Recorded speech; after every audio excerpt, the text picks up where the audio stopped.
Well, you're most welcome to today's talk. It's Wednesday, the 7th of July.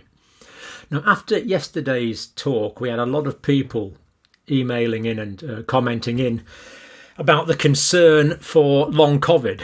So given that the cases in the UK are forecast to rise dramatically, as we saw in this graphic, perhaps up to 100,000 per day, way higher than in the last wave in terms of number of cases, we are concerned about the percentage of these people that will get long COVID lasting for more than 12 weeks. So we want to talk about that today. But first of all, I want to have a bit of an update from the United States, and then we'll look at other countries depending on how we go. So let's just start off the United States briefly. Now, here's the main concern about the States. It's all in this graphic, really. So this is daily count of total doses administered and reported to the CDC by data administered in the United States for vaccines. And we see that the number of daily doses being given has dropped down really very substantially. And we know that President Biden's unfortunately missed his 70% having the first dose, at least one dose, by the 4th of July. So the uptake in vaccines there in the States is low and heading downwards by the looks of it in terms of daily cases. The cumulative number, of course, will still be increasing. So that's kind of the main problem, really.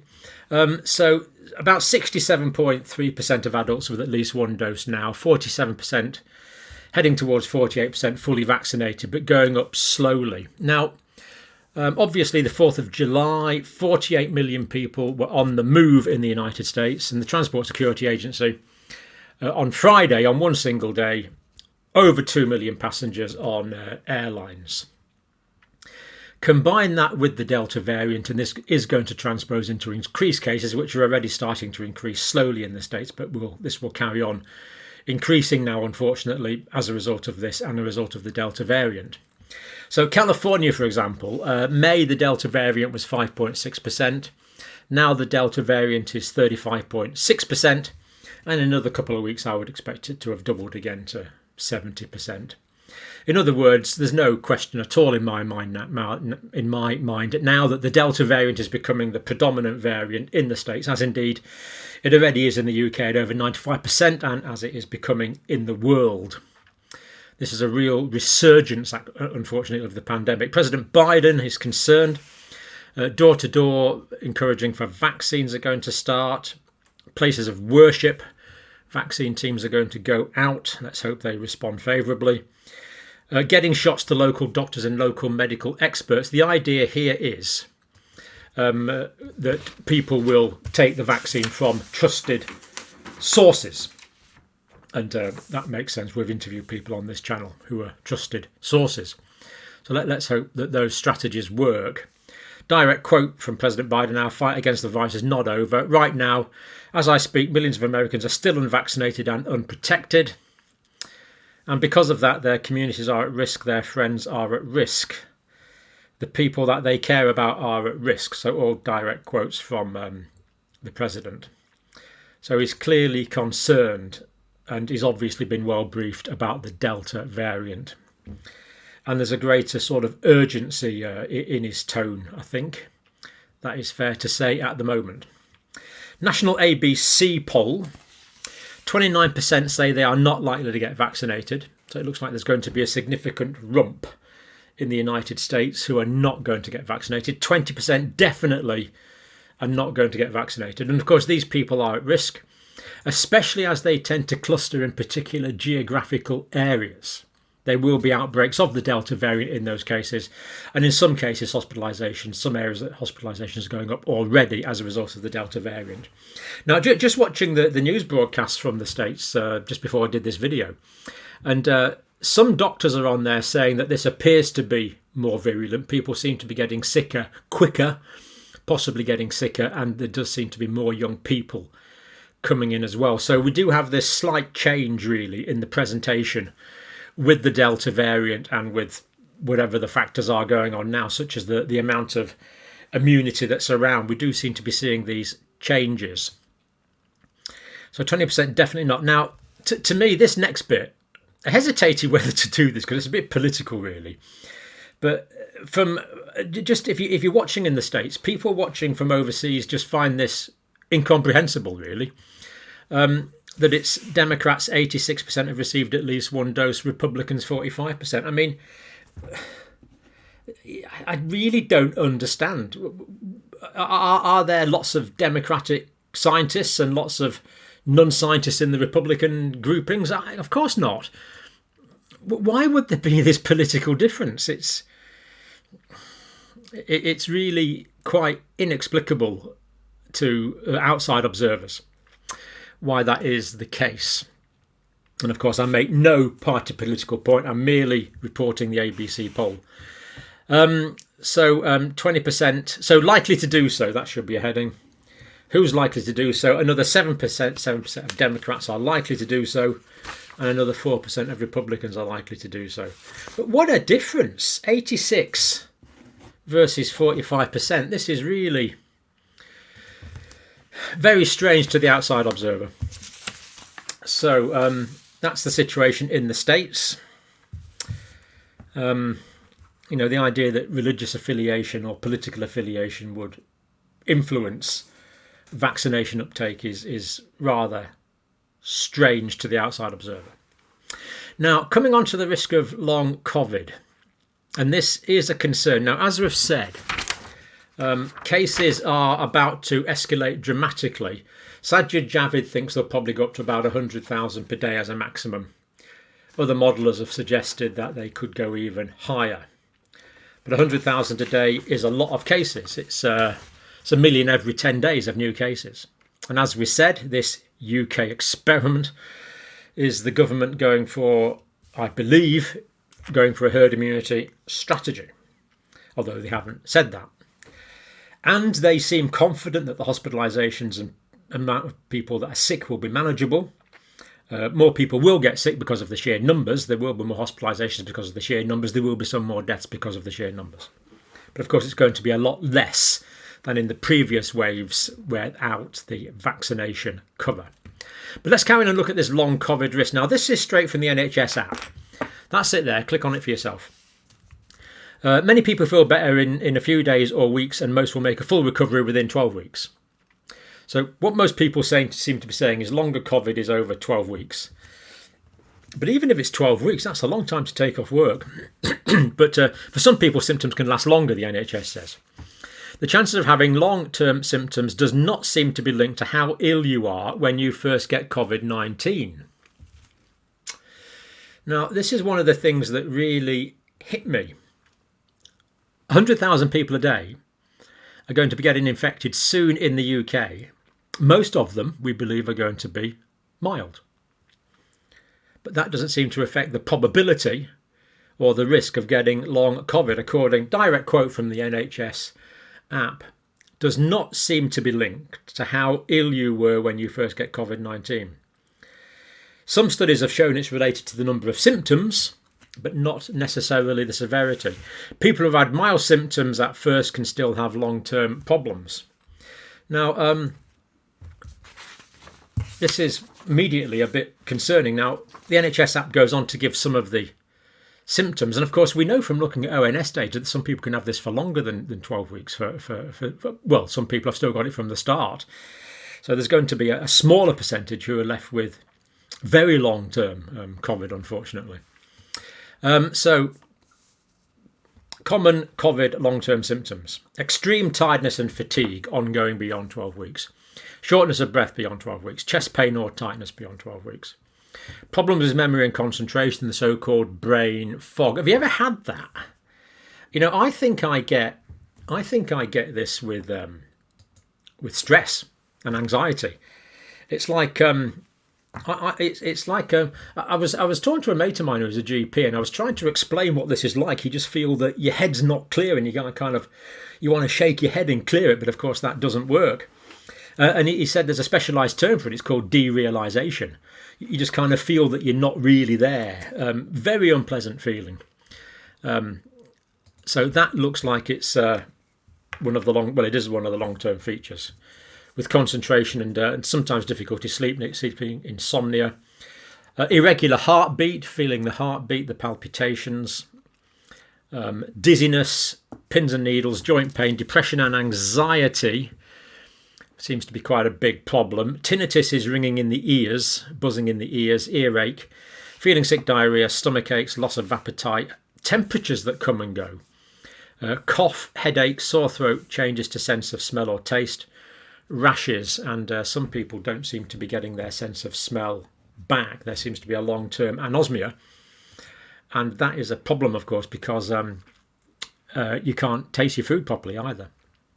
Major reduction in the quality of life. So they're things that can happen. Now, is this just me being over concerned? No, I don't think it is. Chris Whitty, I must say, at this press conference, when Chris Whitty this was being announced with the Prime Minister, he looked distinctly, Chris Whitty, our Chief Medical Officer, of course, I must say he looked distinctly uncomfortable to me. He looked really uncomfortable. And maybe this is what he's thinking.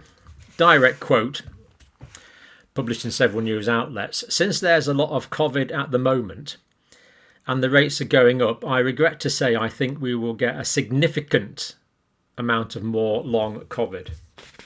Don't like the word significant there. That doesn't sound good. Particularly in younger age groups where the vaccine rates are currently much lower. Fundamentally, the two ways to prevent long COVID, in my view, this is in Professor Whitty's view, are to keep COVID rates right down and make sure everyone is vaccinated so they get very mild disease. And I think we really just need to push hell for leather for those two. But that is somewhat in contradiction, really, to what the NHS app is saying, where it's saying that the probability of getting long COVID is not related to the severity of symptoms. It seems to be more a percentage of people that get the infection. So it looks like Chris Whitty is being somewhat optimistic there.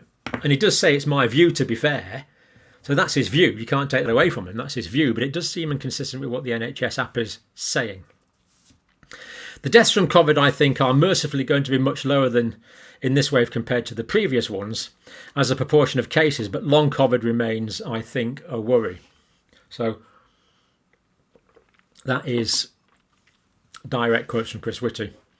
We don't know how big an issue it's going to be, but I think we'd assume it's not going to be trivial. Sort of English understatement. So what do we know about the prevalence of long COVID that we can expect? Well, a bit. So here we have from the COVID symptom study app Zoe People, taking data from the reporters and 1.2 million anonymous GP records. And they accumulated a cohort of 45,000, which is quite substantial. People that cannot carry on as normal after 12 weeks. Difficulties with definitions, of course, but if you can't return to normal duties after 12 weeks. Younger people, 20-year-olds, it was 1.2%, couldn't return to normal duties after 12 weeks. Middle-aged, it was 4.8%. So while Chris Whitty said this could affect a lot of younger people, thankfully the percentage of younger people that are getting this are lower, but the sheer numbers that we could be getting, a percentage is a percentage. 100,000, 1%, 4.8%. We're talking about 1,200 people or 4,800 people beyond 12 weeks, and a substantial proportion of those carrying on for longer than that. There could be an awful lot of people off work for an awful long time. Imperial College London, the ongoing REACT study, they've had a sample of 508,000 people, over 500,000. One symptom after 12 weeks, it was 5.75% for the population as a whole. 3 symptoms, 2.2% of the population as a whole. But of course, if it's 100,000, that is 2,220 people per day potentially developing long COVID lasting for more than 12 weeks. So it is a big unknown. And Sajid Javid said, our Secretary of Health said, we're heading into unknown territory. And we are. This is the British experiment. Now, a few other countries to look at. I think I'm just going to do Indonesia as an example to quickly. Population, huge, 270 million. 5.14% fully vaccinated. Very poor levels of vaccination. Since the 28th of June, Sinovac shot has been given to children aged 12 to 17. Delta virus is taking off like wildfire. Red Cross in Indonesia said Indonesia was on the edge of a COVID-19 catastrophe. This Delta variant is just running rip through the country and other countries as well. It has really changed things dramatically. Health system headed towards collapse, according to the assessment from the International Red Cross. Is this borne out by facts on the ground? Absolutely, it is. Since the end of June, and of course now we're on the 7th of July, but since the end of June, hospitals have been turning away critically ill patients, and of course many of those have simply been dying. Relatives trying to take care of them at home. Oxygen was $50 a cylinder, up to $130 per cylinder now. If you can get it, there's obviously a thriving market in oxygen, as hospitals are turning critically ill patients away and relatives are desperately trying to keep them alive at home. And very often the difference between life and death is just oxygen for a few days. Just that can be the difference between life and death. And as we saw in India, this tragic situation is unfolding. So this particular general hospital, particular doctor reporting, Saturday to Sunday last weekend, 63 deaths from oxygen shortages in the hospital. Indonesian health minister says this. India's seen a dramatic increase in confirmed cases after the festive holiday, particularly after Eid, because people were travelling around all over the place, just like people have been travelling around in the United States for the 4th of July. This variant hits everyone, not only children but also adults. Direct quote from the health minister. If we compare the previous wave, the number of confirmed cases increased significantly faster for both adults and children. Save the Children Fund estimate that 12% of cases are in children. And given that the testing is low, it's reasonable to assume that they are largely symptomatic cases. So we seem to be getting a lot more symptomatic infected children. Jakarta, they're rapidly making a 5,000 bed emergency hospital in the sports stadium. More comment from Save the Children Fund, this leader in Save the Children Fund in Indonesia. We desperately need more vaccines, that's the bottom line. We hope the international community is listening. Without urgent action, many more children and adults will die. 5.4% of the population vaccinated. That's from Dino Satira of the Save the Children Fund, who urgently hopes that the international community is listening, which I suspect it isn't. Which, of course, is an indictment on everyone. Okay, I think we'll probably leave that there for today. I'll just briefly mention this vaccine gap. This is a professor, Anthony Harden, from the Joint Committee on Vaccination and Immunisation in the UK. So the data suggests very strongly that the longer you leave that second dose, the better protection, long-term protection you're going to have. There's a sweet spot from about 8 weeks onwards, and we wouldn't advise anyone to really have the second dose before then. So advising 8 weeks between vaccine doses here. Saying, I'm not sure what his evidence is, because the vaccine longevity seems to be good, but he seems to think that will give a longer term effect. Now, given that virtually everyone in the United States has been vaccinated with a 3-week gap, interesting difference in approach between the recommendations from the Joint Committee on Vaccination and Immunisation in the UK and the advice in the United States. Interesting difference. Let's just close with that screen for the vaccination programmes in the States. Were these vaccines available in Indonesia, I suspect the uptake would be higher. And let's hope that the international community is listening. So, a couple of things to be concerned about, really. Not necessarily the hospitalisations and deaths in well-vaccinated countries like the UK and the US, where that's a massive concern in many poor countries, as we looked at Indonesia, for example. And of course, they will get a proportion of long COVID as well. And the long COVID situation looking like it's going to be an issue for weeks, months, or even years to come. to some degree, the degree to which we don't know, but it will be there to some degree. And I've known lots of friends and patients with long-term chronic fatigue syndromes, and a lot of these do seem to start with a viral infection. Not necessarily a respiratory virus, even different viral infections, but they do often start with a viral infection. So that's my concern. So what I would say, definitely, like California, we don't have to wear a mask if you're doubly vaccinated. But given its 35% Delta variant, I would advise wearing masks in all indoor situations in California, all throughout the states now. And come the 19th of July in the UK, when it will no longer be mandated to wear masks indoors, I would still advise public places, people wear masks, social distance. The virus isn't going to change its characteristics at midnight on the 18th of July, just to suit a few politicians. So thank you for watching, of course.